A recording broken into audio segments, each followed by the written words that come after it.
Bom, e aí, depois de feito o diagnóstico, nós vamos para o tratamento, né?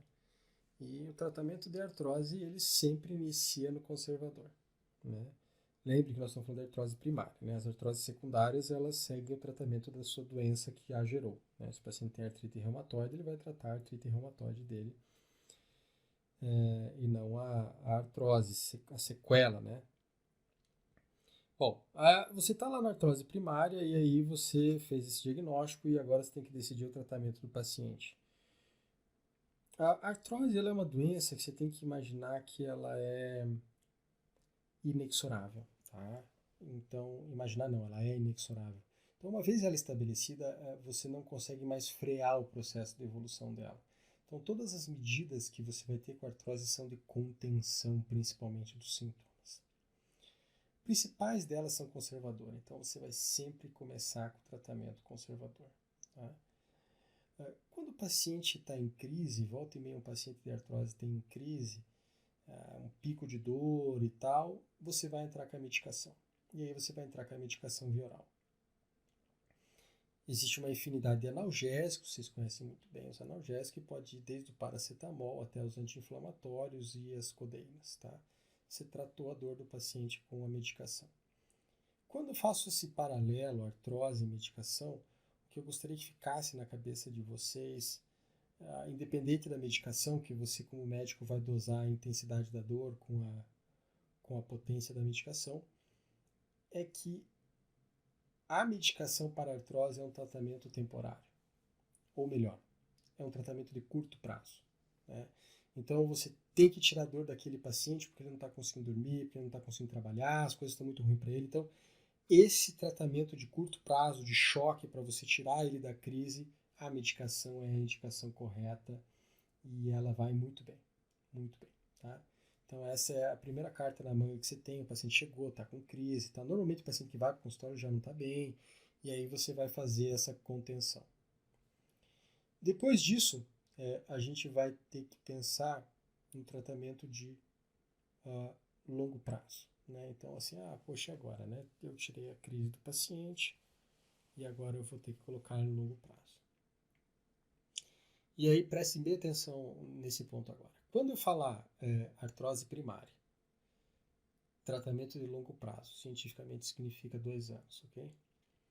Tratamento conservador, então tratamento conservador, longo prazo, artrose primária, só tem 2 coisas que você pode fazer. Só existem 2 coisas que você pode fazer. Perda de peso, reforço muscular. Só isso.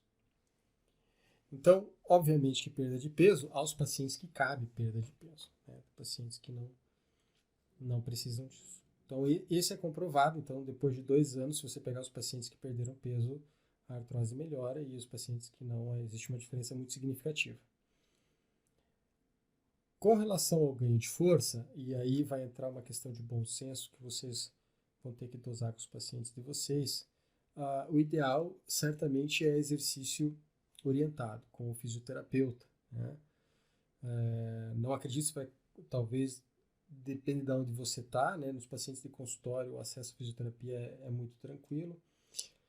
Alguns pacientes não têm acesso à fisioterapia porque são de uma demanda muito grande, o paciente é mais humilde, ou porque o paciente tem alguma situação em que ele não tem tempo de ir para a fisioterapia. Ou se vocês querem um exemplo melhor, nós estamos agora em julho de 2020, nós temos uma pandemia e o paciente não consegue ir para a fisioterapia, tá?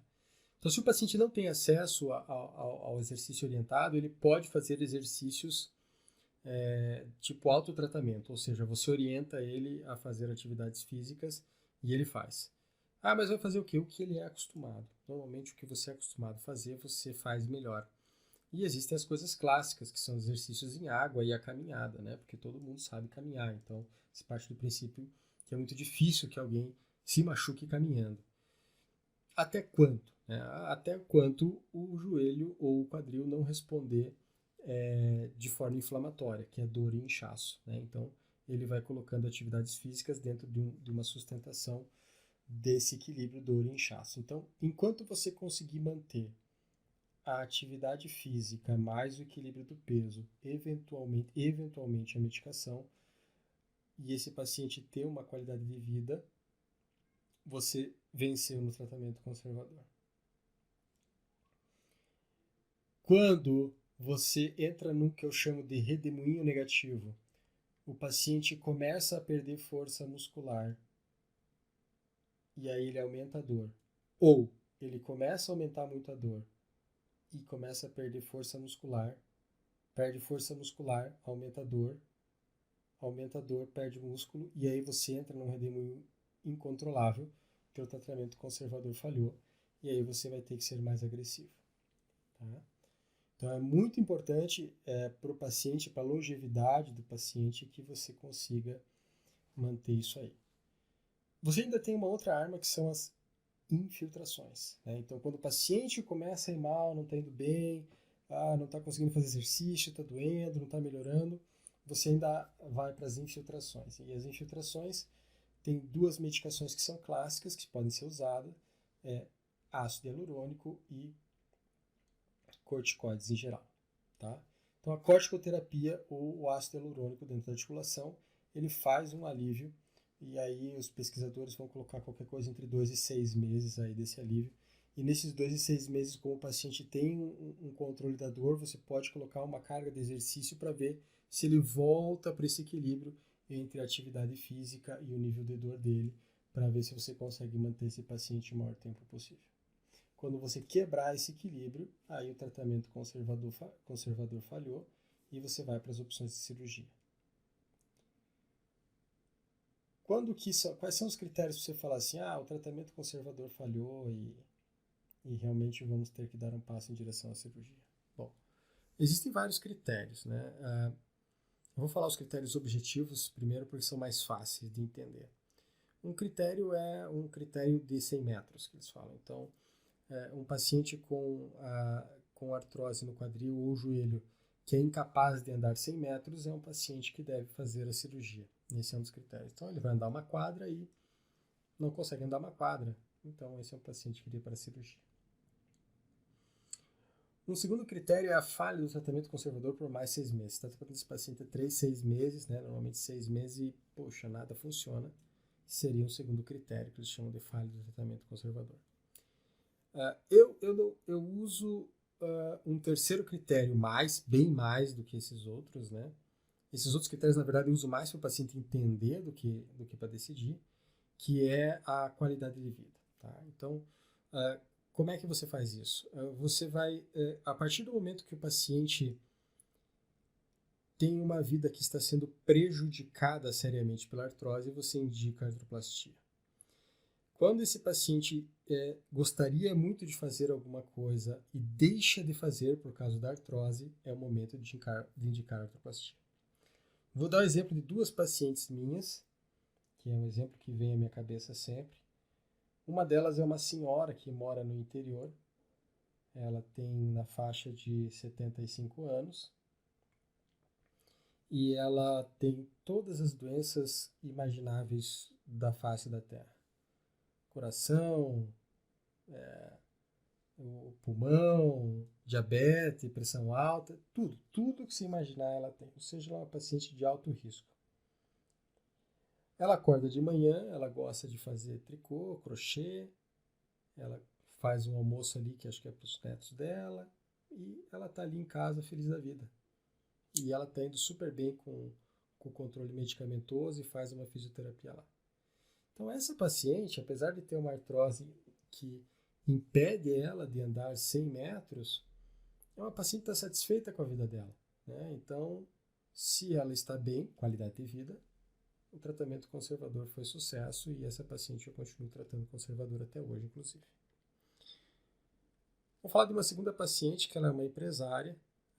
Essa empresária ela vai 2 vezes por ano para os Estados Unidos. Ela fica no avião e o joelho dela incomoda muito no avião. Ela consegue andar bem mais do que uma quadra, ela faz academia, mas o joelho dela está impossibilitando ela de viajar, de fechar negócios de uma empresa grande, importante para a família. E mesmo ela conseguindo andar bem mais que uma quadra, ela é uma paciente que decidiu pela artroplastia. e eu concordo com a decisão dela, porque a vida dela estava sendo muito alterada pela doença, então o risco da cirurgia para ela valeria a pena. Tá? Então, a qualidade de vida sempre tem que ser o fator principal na decisão da artrose, pelo menos no que tange a minha opinião. Tá? Os critérios objetivos, eles servem para marcar X na prova e para te dar um guia, para você ter uma noção, para você não chegar no absurdo. Mas a decisão fina é sempre a qualidade de vida do paciente, o benefício, o risco-benefício, né, que ele vai ter. E, e isso é uma coisa que às vezes vai ser desgastante na vida de vocês que vão ser médicos, porque para isso tem que ouvir bastante, né? E ouvir não é um exercício fácil, né? Você está aí ouvindo aula. Eu acredito que nessa altura você já está até meio cansado, ok? Fechamos o tratamento conservador.